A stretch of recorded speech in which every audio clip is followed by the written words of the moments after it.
ಇಂದಿನ ಸ್ಲೋಗನ್ ನನ್ನತನದ ಅನೇಕ ಹದ್ದಿನ ಭಾವನೆಗಳು ನನ್ನ ಬಾಬಾ ಎನ್ನುವ ಒಂದರಲ್ಲಿ ಸಮಾವೇಶವಾಗಿ ಬಿಡುವುದು.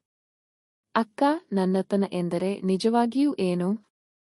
ನನ್ನತನ ಎಂದರೆ ನನ್ನನ್ನು ನನ್ನಂತೆ ಭಾವಿಸುವಂತೆ ಮಾಡುವ ಎಲ್ಲವೂ, ನನ್ನ ಇಷ್ಟಗಳು, ಅಹಂ, ಭಯಗಳು, ಭರವಸೆಗಳು, ಗಾಯಗಳು, ನೆನಪುಗಳು, ಪಾತ್ರಗಳು ಮತ್ತು ಕತೆಗಳು. ಅಕ್ಕ, ಈ ಭಾವನೆಗಳನ್ನು ಹದ್ದಿನ ಭಾವನೆಗಳು ಎಂದು ಏಕೆ ಕರೆಯಲಾಗುತ್ತದೆ? ಏಕೆಂದರೆ ಪ್ರತಿಯೊಂದು ಭಾವನೆ ಅಥವಾ ಗುರುತು ಒಂದೇ ತಾರತಮ್ಯದ ರೇಖೆ ನಿರ್ಮಿಸುತ್ತದೆ.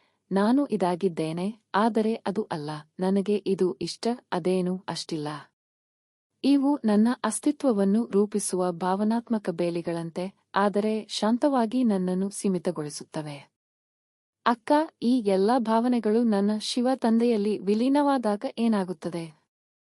ಇದು ಸಾವಿರಾರು ಚಲನೆಯಲ್ಲಿರುವ ಅಲೆಗಳು ಶಾಂತ ಸಾಗರದಲ್ಲಿ ನೆಲೆಗೊಳ್ಳುವಂತೆ.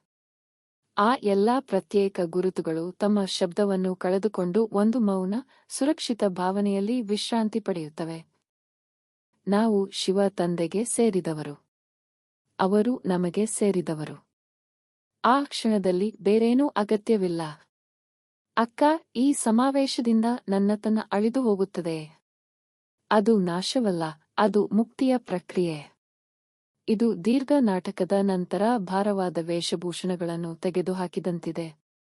ನೀವು ನಿಮ್ಮ ಮೂಲ, ಶಾಂತಿಯುತ ಸ್ವಭಾವಕ್ಕೆ ಹಿಂತಿರುಗುತ್ತೀರಿ.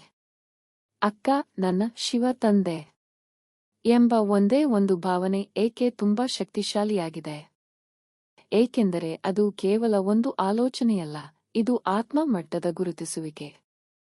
ಇದು ನಿಮ್ಮ ಆಳವಾದ ಭಾಗವನ್ನು ಸ್ಪರ್ಶಿಸುತ್ತದೆ, ಪಾತ್ರಗಳನ್ನು ಮೀರಿ. ಬದಲಾವಣೆಯ ಸಾಗರದಲ್ಲಿ ಇದು ಆಧಾರ ಸ್ತಂಭ. ಅಕ್ಕ, ಈ ಸಮಾವೇಶವನ್ನು ಯಾರಾದರೂ ಅನುಭವಿಸಬಹುದೇ?